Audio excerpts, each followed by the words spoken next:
Uttar Pradesh Asia central वक्फ board के chairman Ali Zaidi ने अपने 5 साल के मुद्दतकार की अहम कामयाबियां गिनाई हैं। प्रेस कॉन्फ्रेंस में उन्होंने बताया है कि बोर्ड की कई वक्फ जायदादों को जमीन माफियाओं के जबरन कब्जे से आजाद कराया गया और इंतजामी निजाम को मजबूत किया गया। अली जैदी ने कहा है कि उनके ओहदा संभालने से पहले मुलाजिमीन की 37 महीने की तनख्वाह बाकी थी, जिसे अब घटाकर सिर्फ 4 महीने तक महदूद कर दिया गया। उन्होंने बताया कि रिटायर्ड मुलाजिमों को करीब 50 लाख रुपए की अदायगी की गई है, क्योंकि बोर्ड में पेंशन का कोई इंतजाम नहीं है। अली जैदी ने योगी आदित्यनाथ सरकार के ताउन की सताइश और कहा कि उनके दौरेकार में रिकॉर्ड काम हुआ है। उन्होंने ये भी दावा किया कि बोर्ड के तमाम 8000 वक्फ जायदादों को तय वक्त से पहले उम्मीद पोर्टल पर दर्ज कर दिया गया, जो एक बड़ी कामयाबी है। अली जैदी ने कहा है कि उनका दौरेकार शफाफियत, इस्लाहात और रिकॉर्ड कामयाबियों के लिए याद रखा जाएगा। उत्तर प्रदेश या सेंट्रल वक्फ बोर्ड के 5 साल के कार्यकाल को लेकर आज प्रेस कॉन्फ्रेंस करेगी। उपलब्धियां गिनाई गई हैं। क्या उपलब्धियां रही हैं, हमसे बात करने के लिए मौजूद हैं उत्तर प्रदेश या सेंट्रल वक्फ बोर्ड के चेयरमैन अली जैदी साहब हैं। 5 साल के कार्यकाल में आपकी किस तरह की उपलब्धियां रही, क्या आप लोगों ने नया ऐसा काम किया जिससे लगा सरकार की तरफ क्या फ़ायदे और सेंट्रल वक्फ बोर्ड को क्या फ़ायदे पहुँचाए गए हैं? देखिए, उत्तर प्रदेश या सेंट्रल वक्फ बोर्ड प्रदेश में शिया औकाफों के संरक्षण के लिए बनी हुई संस्था है। उसमें मैनेजमेंट कमिटीज़ को बनाना, मुतवल्लियों को, केयरटेकर्स को नियुक्त करना, उनके जो प्रॉपर्टीज़ हैं उसका संरक्षण करना, रिकॉर्ड कीपिंग करना और उनके जो फाइनेंशियल्स हैं उनकी जो है ऑडिटिंग करने का दायित्व जो है उत्तर प्रदेश या सेंट्रल वक्फ बोर्ड का है। इस हमने अपने दायित्व को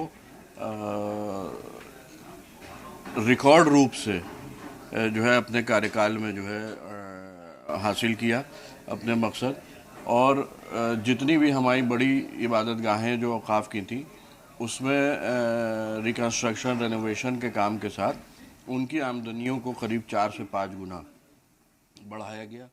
उत्तर प्रदेश या सेंट्रल वक्फ बोर्ड के अधीन संपत्तियों पे जहाँ पे कब्जे थे भूमाफियाओं के, उसके संबंध में संबंधित जिलाधिकारी कार्यालयों को कार्रवाई के लिए जो है लिखा गया। बोर्ड के जो एम्प्लॉयज़ थे उनके वेतन का मसला बहुत बड़ा था, उसके अंदर हमने जो है बहुत ही कुशलता से जो उसको हल करते हुए अपने सभी एम्प्लॉयज़ की तनख्वाह सुनिश्चित की, और यहाँ तक पूर्व एम्प्लॉयज़ की भी जिन्होंने इस कार्यकाल में नहीं काम किया था उनकी दयनीय स्थिति को देखते हुए उनकी भी तनख्वाहें हमने दी। हालांकि जो सबसे सवाल ये है कि जो भू माफिया वक्फ जमीन कब्जा किए थे, इसलिए कानून लाया गया था, कितनी संपत्ति अभी तक 5 सालों में अपने वक्फ की जो कब्जा थी वो माफिया से छुड़ाया गया उसको? देखिए, फिजिकल पोजेशन भी कई संपत्तियों पे हम लोगों को मिला है और बाकी कई संपत्तियों पे जिन पे कार्रवाई हुई है और जो लोग कब्जा एंजॉय कर रहे थे कम से कम उनके ऊपर कार्रवाई हुई है, और आज वो हमारे साथ जो है सिविल सूट्स में हैं, माननीय ट्रिब्यूनल में या सिविल न्यायालय में हम लोग जो है उन संपत्तियों के पोजीशन के लिए मुकदमे लड़ रहे हैं, जो कि उन मुकदमों में भी जो रिकॉर्ड रूप से जो है हमने मुकदमे जीते हैं और कब्जे हासिल किए हैं, जिसमें जो है सरकार का हमें बहुत समर्थन रहा है।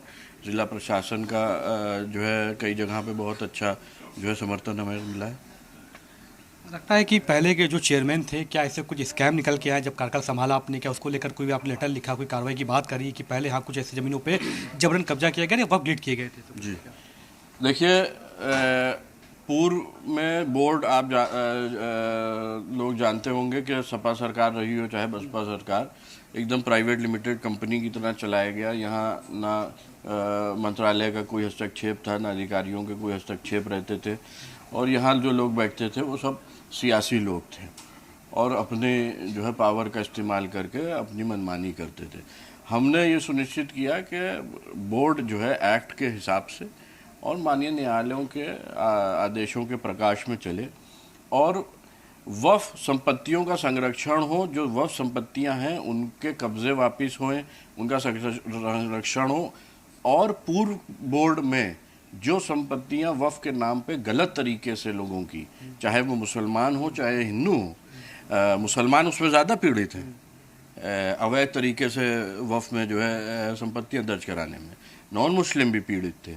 ऐसे हमारे पास कई मामले आए, शिकायत आई, जिसमें बाकायदा न्यायालयों के आदेश के बाद और ज़िला अधिकारी के कार्यालय के आदेशों के बाद हमने उन संपत्तियों को अपने रिकॉर्ड से डिलीट किया और ये सुनिश्चित किया कि हमारे क्या उत्तर प्रदेश शिया सेंट्रल वक्फ बोर्ड किसी की भी गैर वक्फ संपत्ति पे काबिज ना रहे। क्या इन संपत्तियों में कोई संपत्ति भी थी जो मंदिर बना था, संपत्ति हिंदू धर्म की थी, क्या खाली कराया आप लोगों ने? जी जी, एक सादतगंज थाना सादतगंज क्षेत्र में एक हिंदू शिवालय था जो पूर्व जो है मुतवल्ली के मात्र एफिडेविट देने पे पूर्व बोर्ड में जो है दर्ज कर लिया गया था।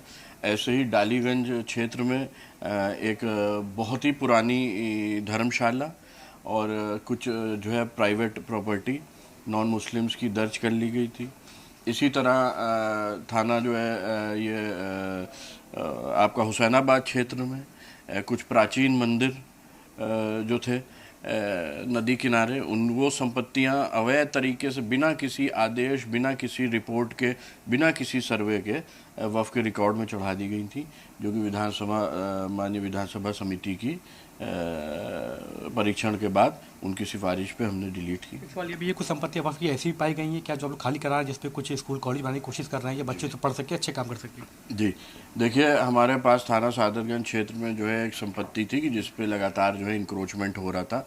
हमने उस संपत्ति के लिए एक जो है पट्टा अधिनियम 2014 जो वक्फ एक्ट में नियमावली दी हुई है, उसके चलते हमने उसके स्कूल की स्थापना करने के लिए एक बिड इनवाइट की, जिसमें जो बिड थी वो करीब जो है 1,25,000 रुपये की महीने की किराए की सबसे ऊंची बिड आई हमारी शर्तों पे।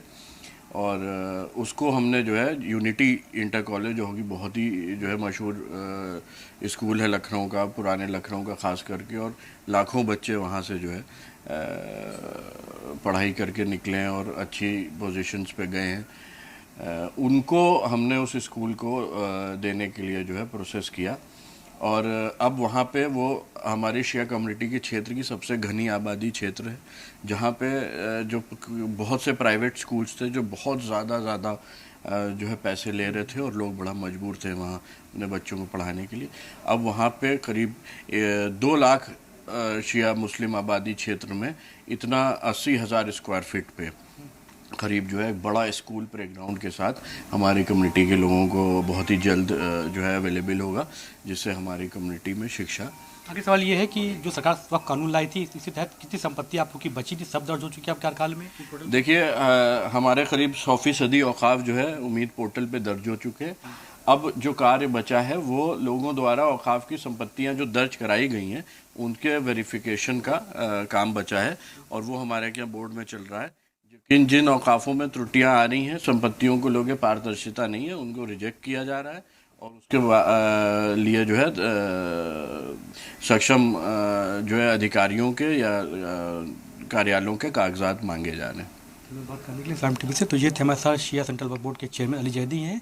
5 साल के कार्यकाल में जो उपलब्धियां हैं बता रहे थे और एक ये जो भी संपत्तियां वक्फ की खाली कराई गई, बच्चों के लिए स्कूल कॉलेज बनाने के लिए भी कोशिश की जा रही है, कैसे स्कूल जो है जो चल भी रहे हैं।